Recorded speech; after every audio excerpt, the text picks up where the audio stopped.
What it is, my gamers, Peace and Grease here, and today we're talking about Dragon Age Inquisition and what we can expect in Dragon Age 4.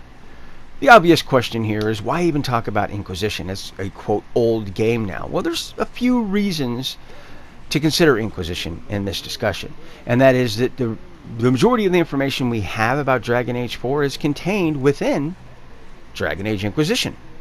Furthermore, it's no stretch to imagine some of the assets in Inquisition are probably going to be reused in Dragon Age 4. It's the natural order of things.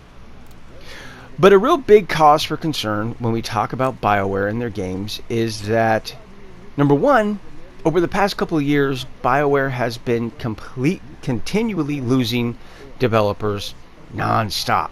In fact, they've just lost another one. Second is that BioWare, of course, is operated, for the most part, by EA, or at least owned by EA. So we don't really know what's going to happen there, right? And then, of course, BioWare is coming off of a pretty long stretch of failures, that we'll call them, in regards to the games. So we had the controversy surrounding Mass Effect 3, which to the journal liars out there, it wasn't the end that was the real big kerfuffle about Mass Effect 3. It was the lie by the developer surrounding the ending of Mass Effect 3, which, if you're a journal liar and you're not a gamer, you don't know what that is, and you know what, do your research. But moving on from there, you had Dragon Age Inquisition, which was a very hit or miss game. For me, it was a miss. I mean, it was a big old miss. I had several problems with Inquisition. Don't get me wrong, it wasn't all bad. There were some good things about Inquisition, but as a whole, the game was a miss for me. It was a letdown. Now, don't get me wrong, I wanted to desperately love Dragon Age Inquisition. I bought every bit of content I possibly could because I just wanted to love Inquisition like you cannot imagine, because I adored Origins, Dragon Age Origins. But it just never clicked for me. Inquisition never did find that spot that other BioWare games did. So ultimately, Inquisition has always really left a bad taste in my mouth. But then, of course, you move on to Mass Effect Andromeda, which, let's be honest, I'm not going to delve into that very far. Yes, it was not a great game. Some would say it was a bad game. I would say it was just a meh, average game at best. Now, I don't think it deserved all of the criticism it received, but it certainly did receive criticism. Whether you like it or not, that's just the fact of the matter. Then, of course, we have Anthem. And pretty much all of my concerns about Anthem, and if you go back and you watch my video about my concerns about Anthem before the game launched, have all pretty much come around. I mean, literally every single concern that I had about Anthem was founded. Everything I'd mentioned was a problem in Anthem. I hate to toot my own horn, because I'm being like Nostradamus over here and predicting exactly what's going to be the downfall of Anthem. But, hey, you got to take your wins where you get them, right? And in this case, I was 100% right about Anthem, sadly. Now, I wanted Anthem, don't misunderstand me, I wanted Anthem to be a success because I want another Mass Effect game. Let me rephrase that. I want another good Mass Effect game. And I can't get another Mass Effect game if BioWare is no longer around to produce it. So, just like I wanted Anthem to be a smashing success, I want Dragon Age 4 to be a smashing success. But as some of the cause for concern I've already addressed, the other big one here is EA. Exactly what are they going to do? Are they just going to put a coin slot in the front of the box and say, just feed me? At this point, I wouldn't doubt it. But beyond that, I think that with Dragon Age 4, BioWare is going to have a hard time producing an RPG like they used to, a single-player story-driven RPG like they used to. And I'm not saying they can't. I'm just simply saying that I think it will be problematic. If you look at some of the trend for them the past couple years, yeah, I don't know. I hope they can. I hope with Dragon Age 4 they can truly nail it. But I just don't know. It's very iffy. The other cause for concern is one of the main developers for BioWare on his Twitter account has already said he is going to jackhammer his political propaganda into the game of Dragon Age 4. That's definitely problematic because he's one of those weirdies that, stealing a word from Sierra here, he's one of those weirdies that thinks everything in life is political. Oh, hey, you're eating breakfast? Political. Oh, you're going to take a shower? Political. Oh, you're going to go to the bathroom? Political. Everything is political to this weirdie. And unfortunately, he's bringing that mentality into Dragon Age 4 and has already said on Twitter, I am going to jackhammer my political propaganda into this game as much as I possibly can. So yeah, problematic to say the least. So, but with all those things said, let's talk about the good things in Dragon Age Inquisition and what we can hope to see imported into Dragon Age 4. And then talk about some of the things in Dragon Age Inquisition that definitely needed addressed. In fact, there are still some points to this very day that needed to be addressed in Inquisition that never were. Okay, so first things first. Let's talk about the things that I liked about Inquisition, because I don't want this to be like one of those, negative videos. So one of the things I truly loved in Inquisition was the environments. I liked the contrasting environments. I mean, one minute I'm in this snow-capped region, the next I'm in this swamp region, the next I'm in this tropical rainforest, the next I'm in this desert. I love those contrasting environments. Can this be brought into Dragon Age 4? Honestly, I don't know. I don't think, that it can, unless, of course, we leave Tevinter, which, honestly, if I'm playing Dragon Age 4, as an example, I don't really want to leave Tevinter. I want to get to know about Tevinter, because it's a region we haven't spent a huge amount of time yet in the Dragon Age games. So I really do kind of want to get an idea of the way Tevinter is set up, just as it exists in the lore of Thetis, for example. Another thing that I loved about Dragon Age Inquisition is something that I think is getting overlooked more and more and more in games, and that is the musical score. Now, there's only ever been a handful of games that I played that I truly loved the musical soundtrack. Enough that I could listen to them outside of playing the game.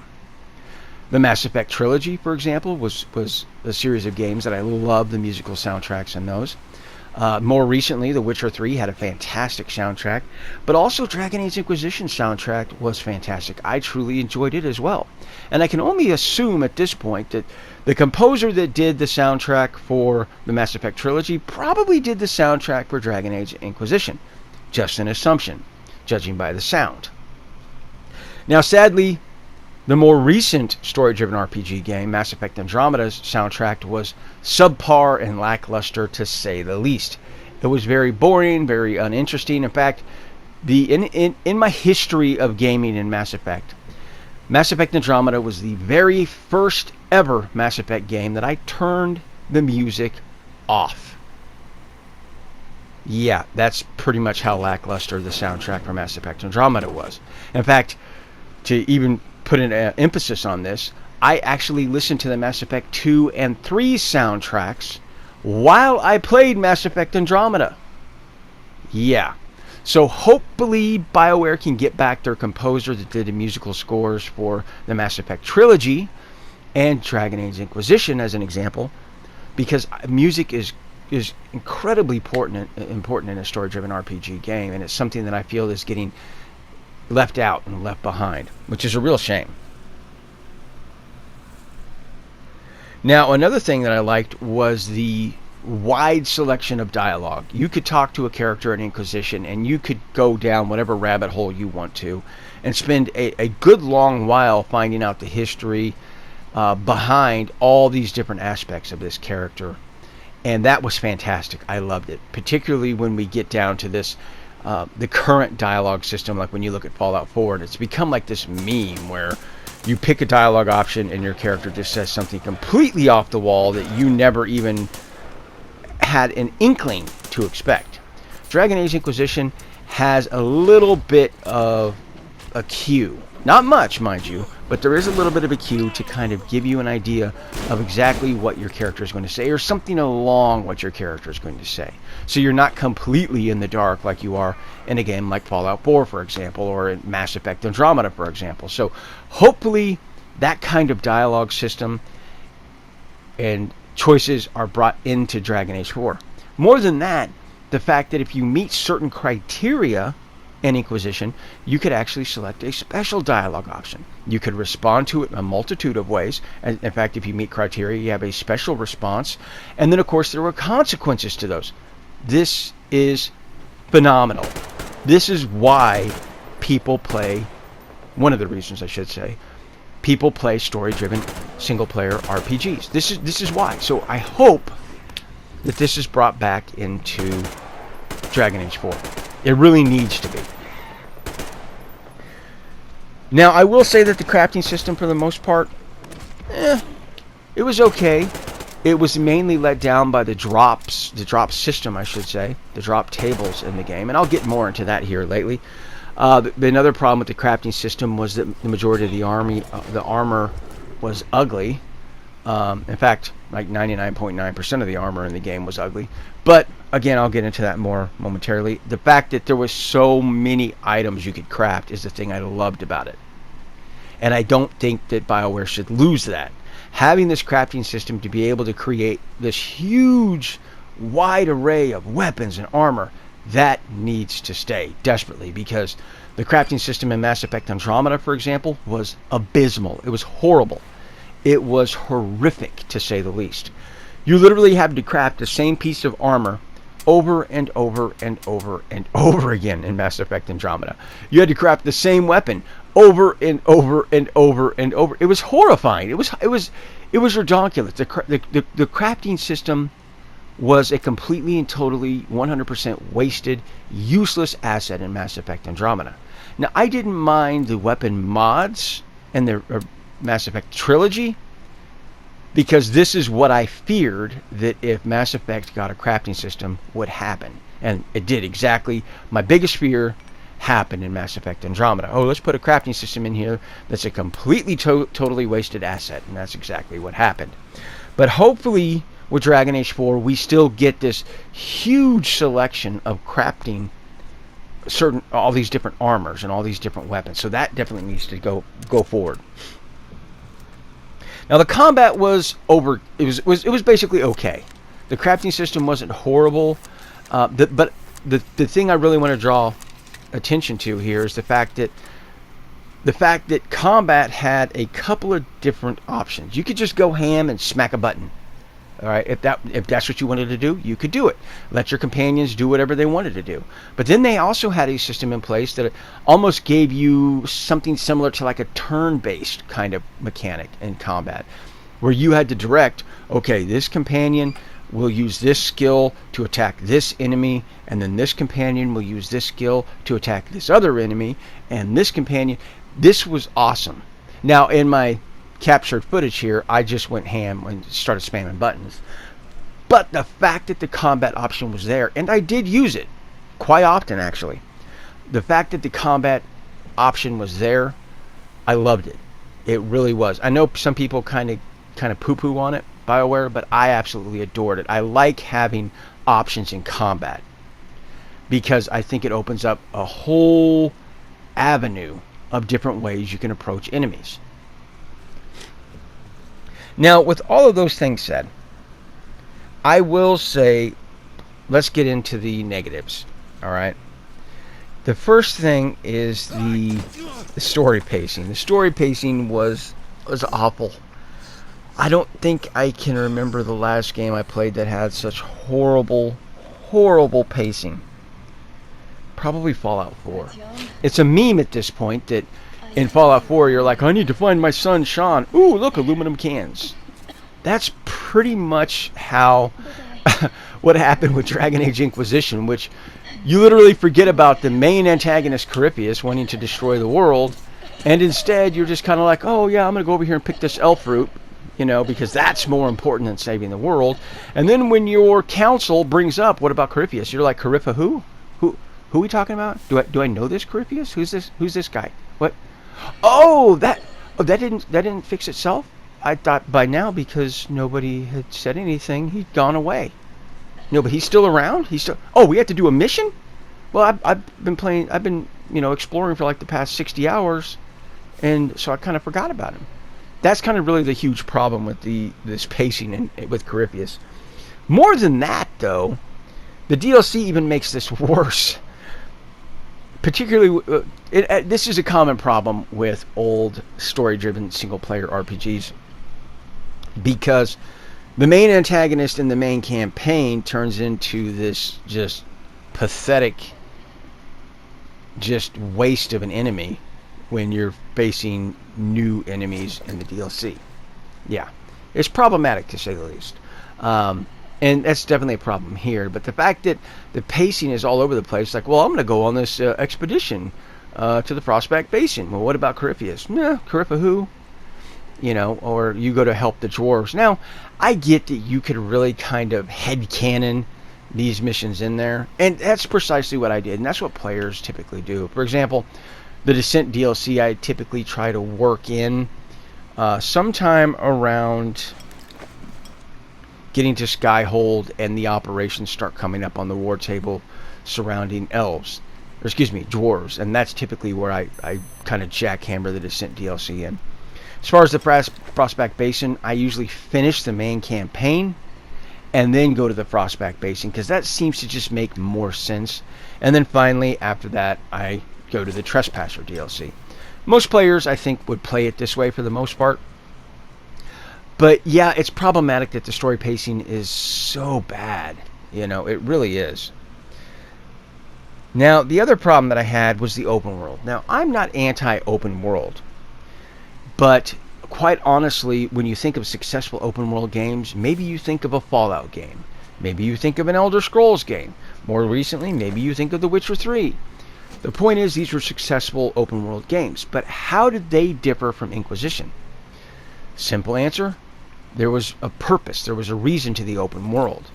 The majority of the time in Inquisition, I found myself only running across this whole frickin' map to get rid of that stupid diamond waypoint on the maps, just so I wouldn't have to look at it anymore. That was the only reason I was doing it. So the open world was this large, empty, vacant, pointless lot, is what it was. There was just nothing to do in it. There was nothing to see. There was no unique interactions. It was kind of like there was really no kind of point. It wasn't, I will say, it wasn't as bad as Mass Effect Andromeda. Mass Effect Andromeda's open world was like, you literally have to wonder why. Why is this even a thing? This is horrible. Dragon Age Inquisition is at least better than that, but it's still this large, empty, vacant lot with nothing in it. But this really brings up the bigger issue, I think, which is the XP cap. Now, at some point, BioWare decided, well, let's put an XP cap on this so that if players go to a certain region and there are several levels over the enemies, they just won't get any more XP. This was horrible. First of all, BioWare, who does it hurt in a single-player game if a player gets to level, I don't know, 89? Who does it hurt? Nobody. It's a single-player game. It doesn't matter. So why would you put an XP cap and force players to leave regions before they ever even finish them? In fact, I'll give you an example. I actually was going through the hinterlands, and I'm the type of player that likes to clear a zone before I move on to a next. That's just how I am. In fact, mini gamers are similar. So I finish all the hinterlands, finish everything I can there, and then I go to the Storm Coast. Of course, I'm doing, Battle Royale. I'm doing those little kinds of things as well. But then I go to the Storm Coast, and I completely clear the Storm Coast. All right? By this point, my level is high enough that I'm not going to earn any XP by going to the Palomire. All right? I'm just not. So I literally skip the fallow mire because it benefits me in no way, shape, or form. Now I know someone's going to say, yeah, but you can gain agents and you can gain influence. Who cares? By the time Inquisition ends, these characters and influence don't seem to do really anything significant. And there's so much available in the game, you can miss a ton of influence and miss a ton of agents without it ever affecting you. So, it doesn't matter. So then, the big question here is, why go back to zones? Like, even if you leave the hinterlands early, let's say, for example, why would you ever go back to the hinterlands again? You're not going to get any XP from it, so why bother going back in the first place? There's no point to go there. In fact, I don't. I'm just like, whatever. Who cares? I'm not getting any XP. I don't care about influence. I don't care about agents. Why go back? So, putting an XP cap completely ruined the way players were going through regions. Completely destroyed it. And made it pointless to ever go back to those regions again. All because of this XP cap, which was a horrible idea. So, BioWare, please, keep this kind of stupid stuff out of a single-player story-driven game. Just keep it out. It just doesn't matter. Keep it out. I mean, I remember in my last playthrough of Inquisition, I literally went through the rest of Jaws of Hakkon, probably half of that game, and all of Trespasser, never gained a single level. Yeah. Problematic? You betcha. Never gained a single level. Not one. And the big problem here is the descent. If you put descent, like I do, in the middle of the game, because it makes the most logical sense there, you are going to be bumping yourself, level-wise, out of certain areas, certain regions, in the main campaign, so you're not going to be getting any XP. So, yeah, a horrible, horrible decision to do that. So, hopefully, BioWare, this is something you do not put in Dragon Age 4, because it was it was a hugely questionable decision that made you scratch your head and go, why? Why do developers, in certain games, are they so bounded and determined to limit the levels a player can get to in a single-player story-driven RPG? Why would they limit the amount of currency you can earn in a single-player story-driven RPG? Why? Who does it hurt? Who does it bother? Nobody. Not a soul. It doesn't matter. So ultimately, leave that kind of nonsensical stuff out of there. Now, this really kind of brings me to the drops that I talked about when I mentioned crafting. The crafting system, because there was such a wide array of different weapons and armor that you can produce, you could conceivably go into another playthrough where you make yourself, let's just say as an example, 400 daggers for your dual wielding rogue. You will literally never replace those daggers for the entire freaking game. Ever. Because any drop you get will never even come close to those daggers. Will never happen. Same goes for the armor. And if you're like most players and you create weapons and armor for yourself as well as all your companions, no drops you ever get will ever even come close. And this is particularly sad when you start looking at unique weapons and armor that have like really unique perks and you're like, oh wow, that perk sounds really cool.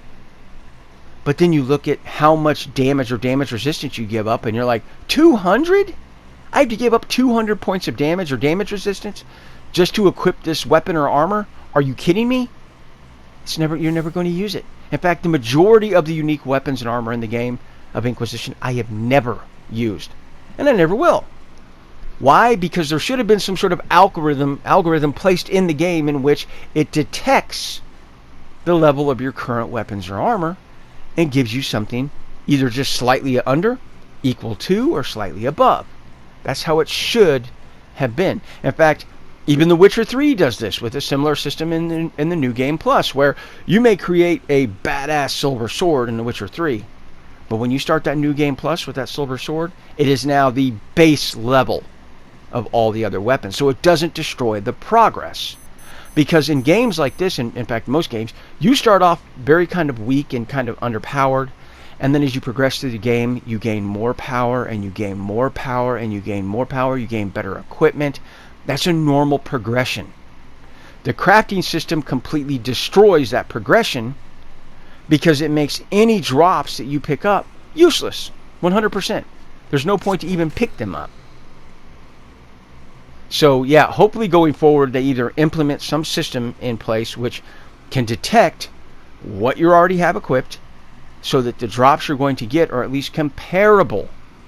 Because I won't mind giving up, let's say, 25, 50 points, even 75 points of damage or damage resistance to try a really cool or unique piece of weapon or armor. But once you're getting to 175, 200 points, never going to happen. I'm never going to use it.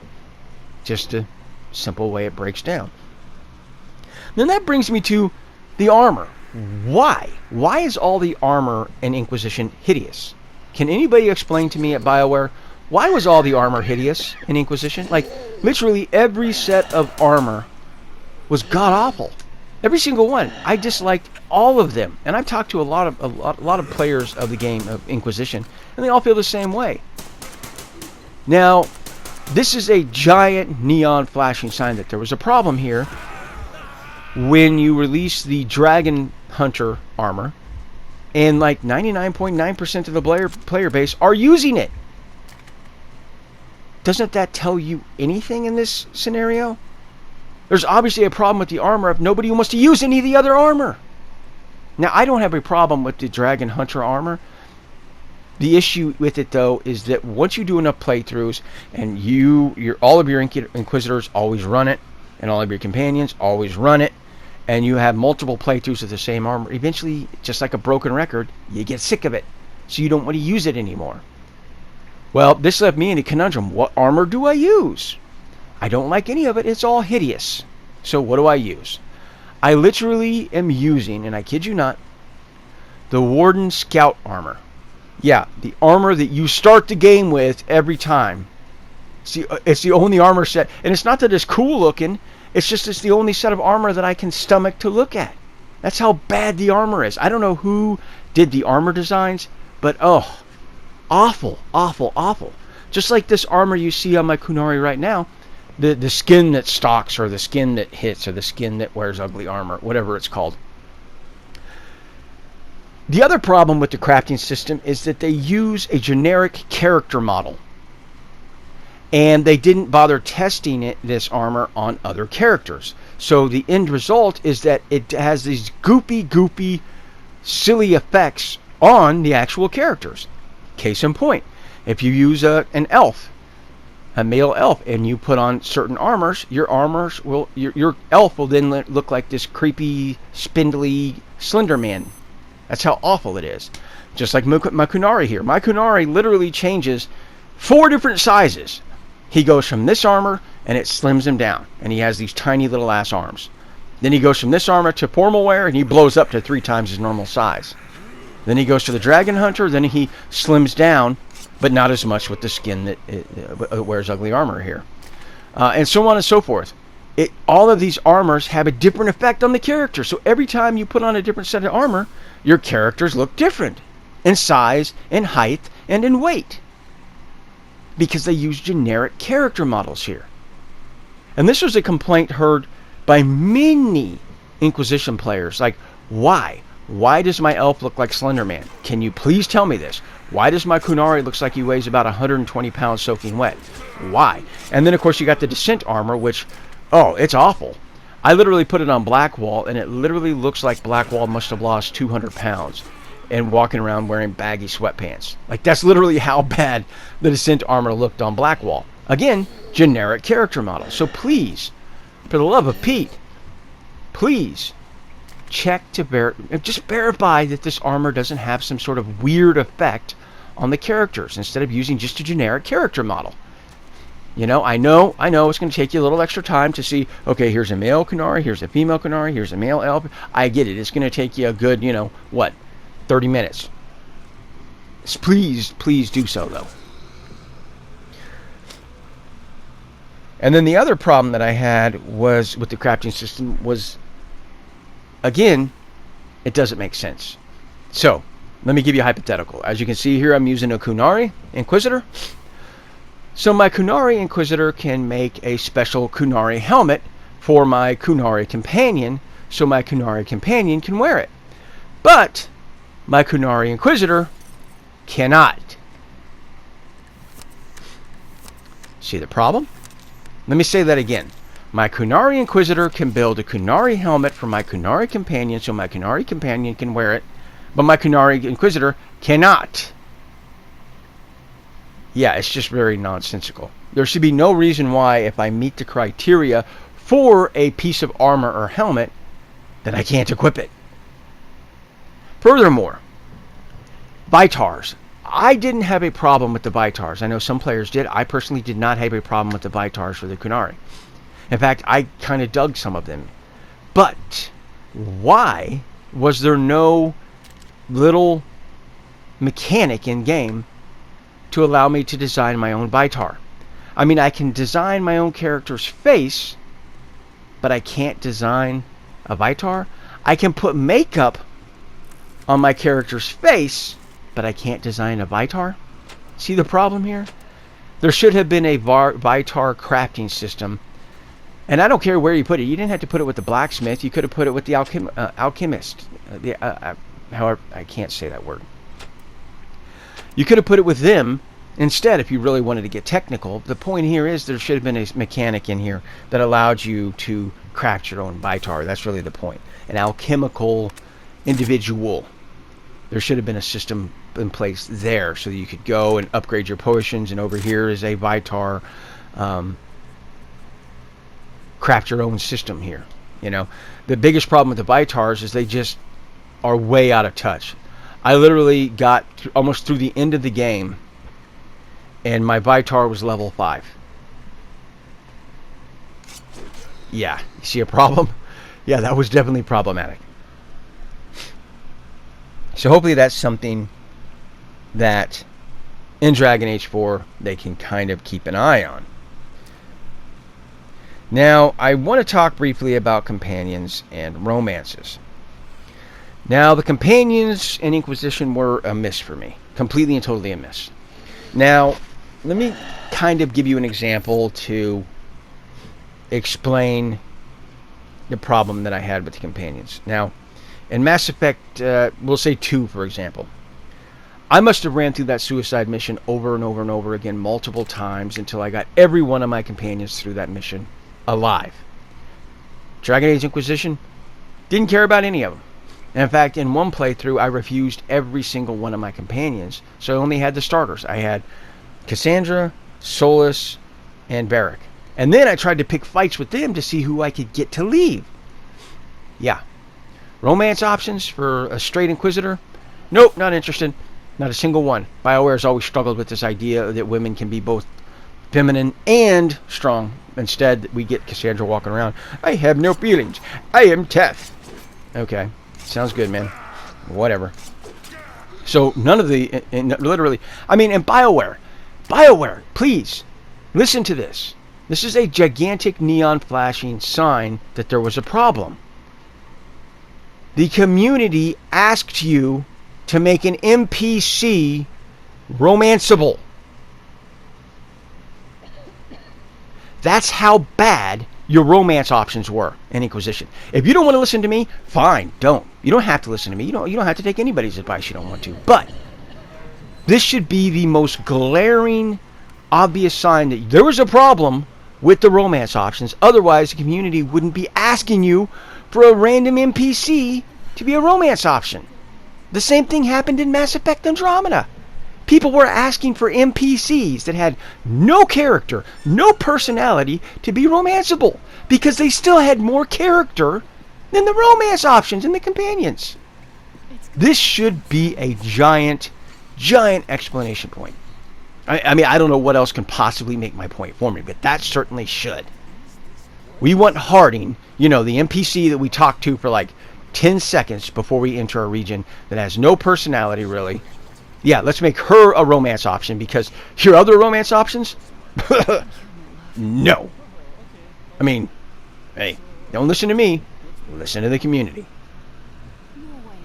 The other thing is I always have this, I guess we'll call it mechanical sympathy, in the sense that I can't like really troll or be mean to my companions, and I never have been able to in any of my games really. Inquisition is the first and only game I have ever been just a gigantic D-bag to my companions. I would literally start crap and do crap just to do it because I didn't care. All right, and a lot of people ask me, well, Peace, what about Iron Bull? No, I only see Iron Bull as a lazy asset. I literally see that what BioWare did with Iron Bull. Iron Bull said, I know, let's take Rex from Mass Effect, throw some horns on him. Bingo, bango, we got Iron Bull, and put him in the game. So for me, Iron Bull just leaves a really bad taste in my mouth. I can't deal with him. I don't like him, you know. And personally, Iron Bull comes off very hard, like, I'm your bro, like Rex did. But see, the difference here is Rex never came off like that. BioWare, go back to your successful games like the Mass Effect trilogy and find out what made the companions so adored. Go back and look at him yourself. You don't have to take my word for it. Rex didn't try as hard as Iron Bull. Iron Bull was constantly, I'm your bro, I'm your bro, I'm your bro. And it's like, dude, no, you're not. Go away, dude. Leave me alone. I don't know why you always are trying to take me on these adventures, dude. Go away. Leave me alone. I don't want to deal with you. I don't want to talk to you. In fact, I'm not going to spoil it, but in fact, at one point, something potentially bad can happen to Iron Bull, and I'm like, cool, yeah, let's do that. Like, I literally didn't care, and I still don't. Like, none of the companions, to me, were interesting or unique, or that I wanted to deal with at any way, shape, or form. In fact, the only two companions I wanted to romance were Liliana and Morrigan, which I couldn't because they were past romance options in other Dragon Age game, and I totally get that. BioWare, I can't fault you for that. I think it was a great move on your part to not make them romanceable. But those are the only two I had interest in. The other ones, no. Just flat out, no. So yeah, most of the companions was like, hey, look, Cullen, the piece of wood is talking. The 2x4 is talking. Yes, what do you have to say, 2x4? Uh-huh. Like, the only time he becomes interesting is when he has an outbreak. And he blows up and kicks his bookshelf or whatever. And it's like, oh, you're doing something interesting? Let me watch this. Oh, and it's over just as quick as it started. Okay, block of wood. I'll be back, towards the end of the game or whatever. Who knows? Josephine is deluded. Can't stand her. Cassandra is trying so hard to be, I have no feelings. I am tough. I am a seeker. That I just can't stand her. Vivian, no. Sierra, no. Solus, I'm not going to try to spoil it, but when you figure out who the baddie is, you just can't deal with that a-hole. So yeah, not doing that.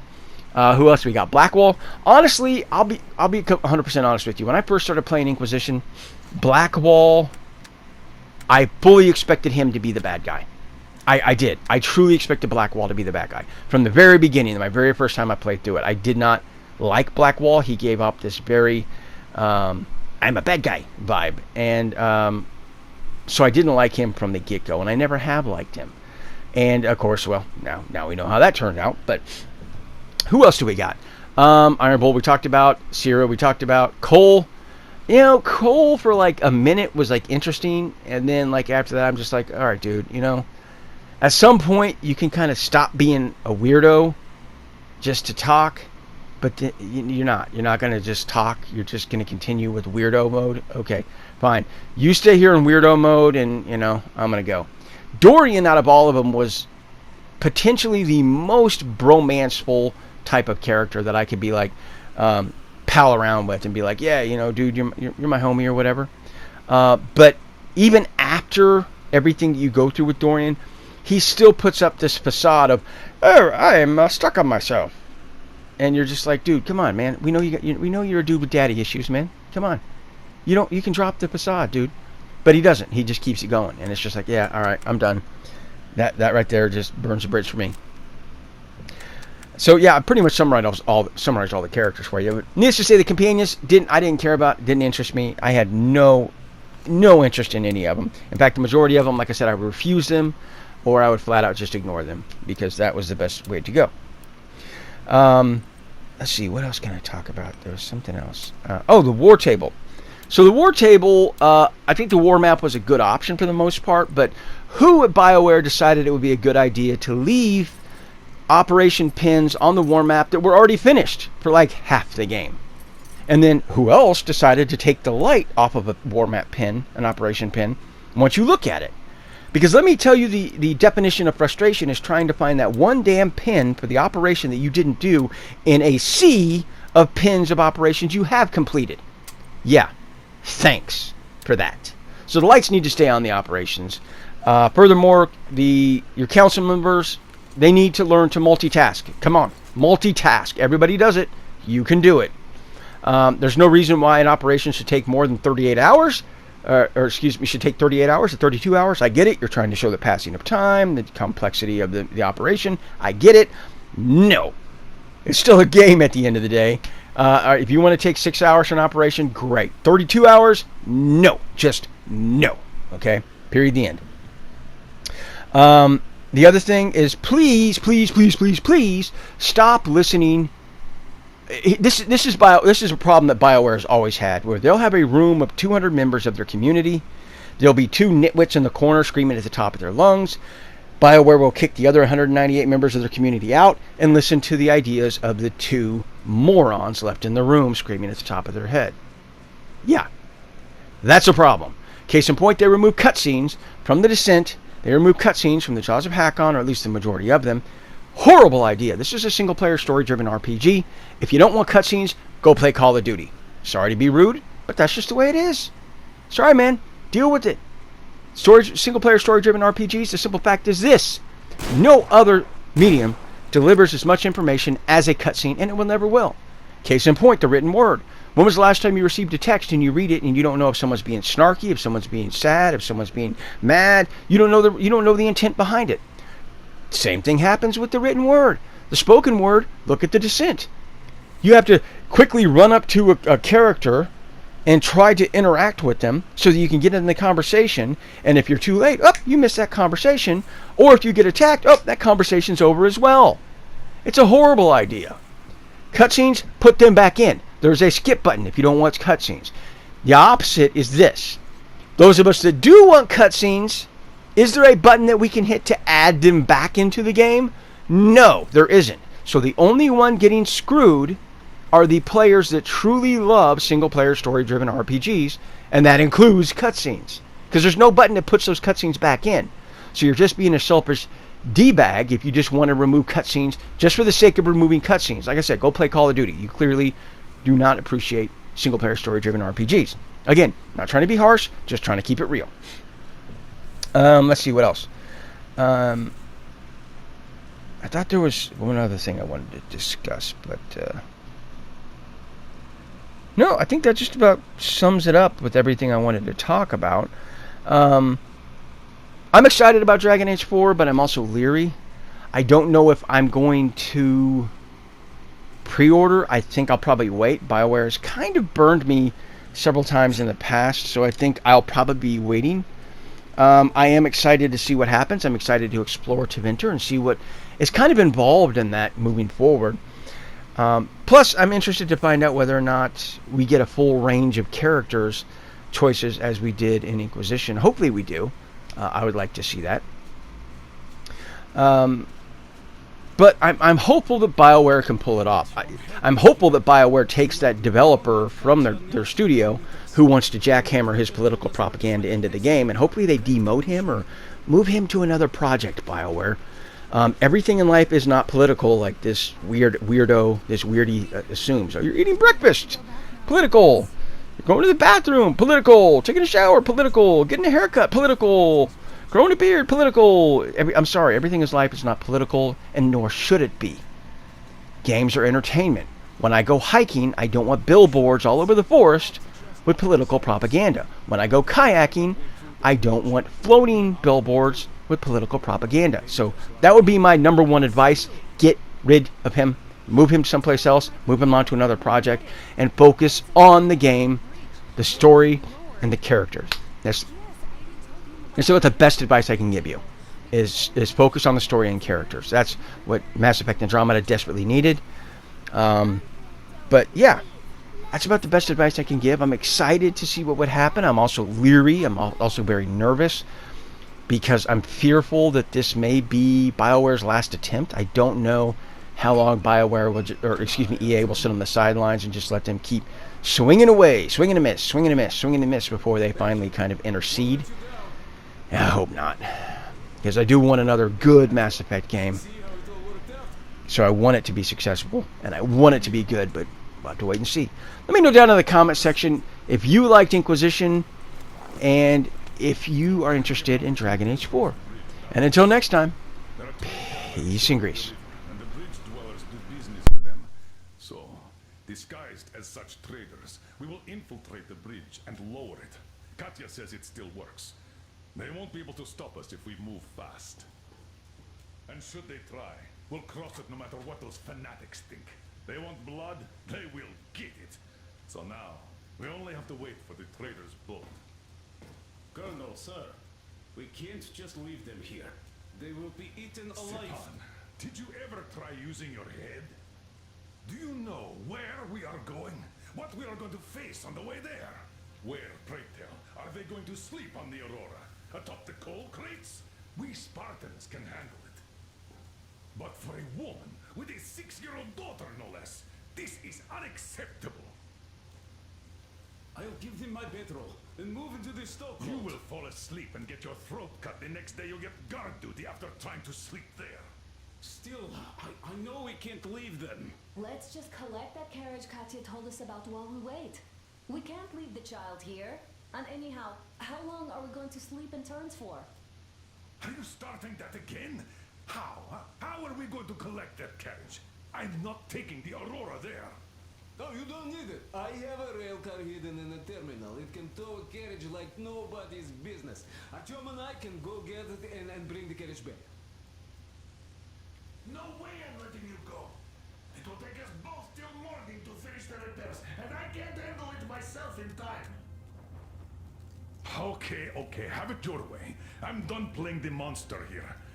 We get that carriage. We take the civilians with us. Artyom, will you handle this? Listen, Artyom. If the caravan is sighted, drop everything and rush to the port. It's our best chance of traversing the bridge. Thanks, Dad. Katya and Nastya will be so grateful. Here, Artyom. It's a breaker for the rail car. It won't run without this. She's a real babe, Artyomich. No two ways about it. We went to hell and back, here and I. So much stuff you hold, so many tight spots she saved me from. Look, Artyom, since you're going to the terminal, hear me out. It's quite a distance away, and look, if you go at night, there's less of a chance you might run into bandits. They stay at their camps when it's dark. But it's not gonna be easy either, since more beasts come out, and there are also electrical anomalies. The fanatics call them the demons of electricity, so you should think about your options before heading out. Artyom, Duke is on a mission in that area. He's keeping tabs on the bridge. Reception is bad there. We get mostly static from him. Anyway, if you meet him, he'll update you on the latest developments in the terminal.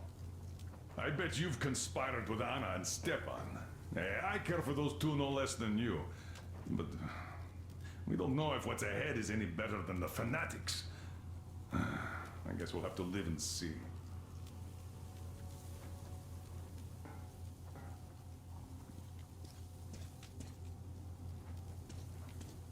Great job persuading the old man. Check out my setup here, Artyom. I finally got everything the way I wanted. A proper workbench.